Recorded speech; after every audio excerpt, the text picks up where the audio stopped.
got to watch out for his head attack. Again, look at this. Now he's using his legs, leg extenders, to come up there and attack in that same area. This fellow is quick. He's smart. He's been around, and he's a strong competitor. That's your race to be honest. I agree with you what you're saying about Rick Flair, but we also got to remember that he's in there. Again, I'll say the greatest amateur to ever come out of amateur sports of any time. That means football or whatever it might be. Jack Brisco, in my notion, was the greatest amateur and probably the greatest professional champion that was.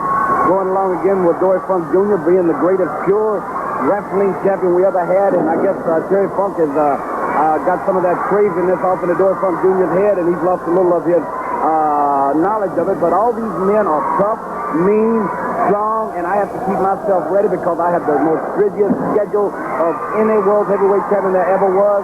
And I'm just hoping Jack Brisco can come right on back because I love the record Jack Brisco because I think that is an ultimate thing for me. I have to prove myself against all comers.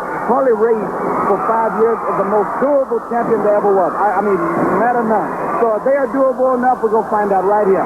If they have the finesse enough, we're going to find out right here. And if they have the desire enough, we're going to see who will wrestle Dusty Rhodes. Harley Race and whoever is world heavyweight champion. There you have it, the comments from Dusty Rhodes, the world heavyweight champion. Meanwhile, Ric Flair and Jack Brisco, both of them in dire straits out here as the count is on. The count is on, and it is Ric Flair moving a little bit faster, a little bit quicker than Jack Brisco. Ric Flair in a lateral press across Jack Brisco. And the minute Jack Brisco felt the weight of that adversary's body on his body, tremendous resource of recovery here. And a beautiful block by Brisco, and Brisco then into a play that has Flair to the canvas. And this might be off the road for Ric Flair. No, sir. Flair rolls away from it just before Jack Brisco crashed down upon him. Pardon me. This is where, Gordon, what you're saying is true. This is where the stamina comes in right here if they want it bad enough. It looked like Ric Flair had the man pinned, but he forgot the basic rule of wrestling. He's got to hook that leg. He's got to cradle that man up when he goes for the win. Jack Brisco hurdling Ric Flair halfway across the ring. Brisco presses down once again, and again Flair rolls away. And what a tremendous confrontation between these two. Flair misses with a wild right hand. Brisco brings him up. Good block. Beautiful move. And it is Flair going for the figure four from the reverse side. Flair goes for the figure four from the reverse side, and this is the very hold that brought Jack Brisco the World Heavyweight Championship. And it is Flair coming from the opposite side, and this may have thrown Brisco off. He may not have known what was coming in that respect, because this is the unusual aspect of Ric Flair. He comes from the opposite side with that figure four, and there has to be tremendous pain coursing through the body of Jack Brisco now. There he goes, there he goes. He is trying to turn it over.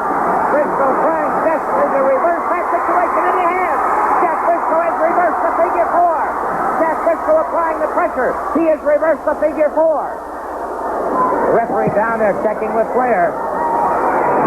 Flair into those ring ropes. Ric Flair got so much Harley Race in him, it's unreal. Harley Race, like I say, a great champion that he was, most durable wrestler that he was. But Jack Brisco is a tremendous athlete, and you just seen right there. I don't know if this might go all the way. This might go to time limit, but right here you see Rick attacking the same thing that he just went for, going in there. Right there, Jack Brisco knows the fact is now he's got to beat Ric Flair. It's not going to be a thing where he's going to be swayed by all the glamour and the robe. He's going to have to beat Ric Flair, and Ric Flair's going to have to beat Jack Brisco, and there ain't no other way to get out of it, David. Certainly proves, as said there by Dusty Rhodes, Jack Brisco started to go for the figure four. Ric Flair broke it up. And so Ric Flair has been doing his homework, no question about that. He knows the counter for the figure four. And again, it's Flair trying to move into it. And again now Jack Brisco trying to counter it, trying to break it up. Flair holding on. Finally, Jack Brisco does break it up. And obviously, two experts. Two men in fantastic physical condition. Flair still having problems now with that leg. Catches Brisco in the midsection. Jack Brisco gets him with a side headlock. Flair brings him up.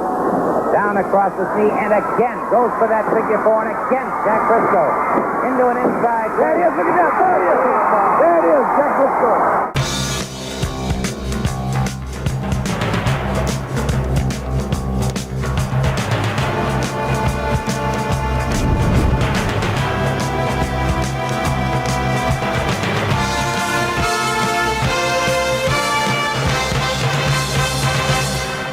Until next week, then, this would be Gordon Soley saying so long from the Sunshine State.